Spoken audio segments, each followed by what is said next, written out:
Jean-Christophe. Merci de bien vouloir poursuivre aujourd'hui ici nos entretiens au sujet du livre que vous préparez sur les Compagnons de la Libération. Ce livre, à partir des témoignages que vous avez pu recueillir entre 1997 et 2000. Est-ce que vous pouvez nous dire justement si le contact à l'époque avec les compagnons, d'une manière générale, a été facile? Alors, les compagnons étaient les compagnons. Donc, un des traits fondamentaux, c'était la force de caractère. Donc, a priori, à partir du moment où ils acceptaient de témoigner, l'accueil était bon. Pour autant, cela ne les empêchait pas d'avoir un certain côté abrupt parfois, et donc de me rembarrer très gentiment en me disant « mais vous racontez des conneries ». C'était tout à fait leur style. Je me souviens typiquement avec un Ravanel, Serge Ravanel, qui était même un penseur de la résistance. L'entretien était même un peu chaud, parce qu'il n'appréciait pas ce que je lui renvoyais comme question, mais qui étaient des questions très, j'allais dire bonnettes, hein, mais c'est presque le cas. Je ne connaissais rien à l'époque de la résistance, hein, il faut dire les choses crûment. Donc c'était des questions vraiment très simples, très candides.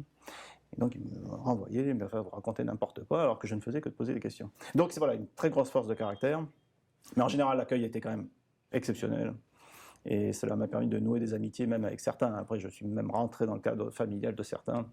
Et typiquement, un Nicolas Virobof, un Général Andrieux, c'était vraiment des accueils très, très, même familiaux. Ce qui est intéressant, je crois, c'est que la candeur de vos questions a sans doute joué aussi sur le ton de vos échanges. Et ils ne vous considéraient pas comme un enquêteur, en fait. Et c'est sans doute très intéressant, parce que, enfin, vous allez nous le dire, mais est-ce que de ce point de vue-là, ils ne se sont pas livrés peut-être davantage au jeune homme que vous étiez dans une relation différente? Ah, je pense que c'est la clé.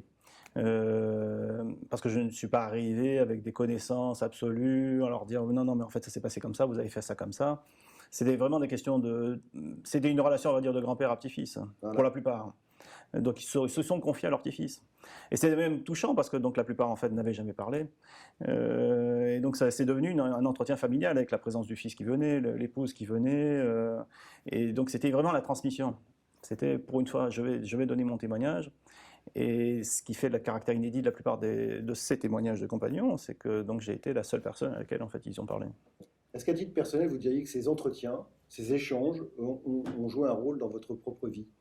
Alors ça a été un rôle capital, à vrai dire, j'ai trouvé ce que je n'étais pas venu chercher. J'étais venu chercher une connaissance historique de la Seconde Guerre, et en fait ça a décidé du sort de ma carrière. J'étais ingénieur des mines avant, j'avais une carrière assez tracée, mais j'avais toujours une appétence, un intérêt pour l'histoire et l'écriture. Et c'est en rencontrant les compagnons, et à force d'entendre pendant 2 ans, presque 3 ans, à longueur de journée, parce que je les ai vus vraiment à longueur de journée, régulièrement, à force d'entendre dire il faut suivre sa voie, il faut suivre ce en quoi on croit, et il faut oser, il faut y aller, surtout ne pas avoir de regrets. Donc je suis sorti en 2000 en me disant je ne reviendrai pas dans mon métier d'origine et je vais suivre ma voie. Donc je leur dois absolument ma carrière, d'où absolument ma reconnaissance, et je tenais donc non seulement à écrire un second livre, et à leur remettre les archives, ici, à leur place. Merci beaucoup, Jean-Christophe. Merci.